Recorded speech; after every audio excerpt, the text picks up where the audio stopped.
പാകിസ്ഥാന് പിന്തുണ നൽകിയ പോളണ്ട് വിദേശകാര്യമന്ത്രി റാഡോസ്ലാവ് സിക്കോർസ്കിക്ക് എതിർപ്പറിയിച്ച് ഭാരതം. ഭീകരവാദത്തെ അനുകൂലിക്കുന്ന നടപടികൾ സ്വീകരിക്കരുതെന്നും ഭാരതം ആവശ്യപ്പെട്ടു. ഭീകര ശൃംഖലകൾക്ക് ഇന്ധനം പകരുന്ന നടപടികളിൽ നിന്ന് വിട്ടുനിൽക്കണമെന്നും ചൂണ്ടിക്കാട്ടിയാണ് എസ് ജയശങ്കർ രംഗത്ത് വന്നത്. വിശദാംശങ്ങളുമായി എസ് ശ്രീകാന്ത് ചേരുകയാണ്. ശ്രീകാന്ത്, കർശനമായ മുന്നറിയിപ്പാണ് പോളണ്ടിന് ഭാരതം നൽകിയിരിക്കുന്നത്. വിവരങ്ങൾ.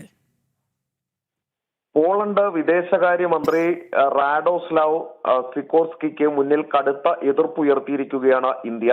ഭീകരവാദത്തെ അനുകൂലിക്കുന്ന നടപടികൾ സ്വീകരിക്കരുതെന്ന് ഇന്ത്യൻ വിദേശകാര്യ മന്ത്രി എസ് ജയശങ്കർ ഇപ്പോൾ പറഞ്ഞിരിക്കുന്നു. പ്രദേശത്തെ ഭീകര ശൃംഖലകൾക്ക് ഇന്ധനം പകരുന്ന നടപടികളിൽ നിന്ന് വിട്ടുനിൽക്കണമെന്നും ആവശ്യമുണ്ട്.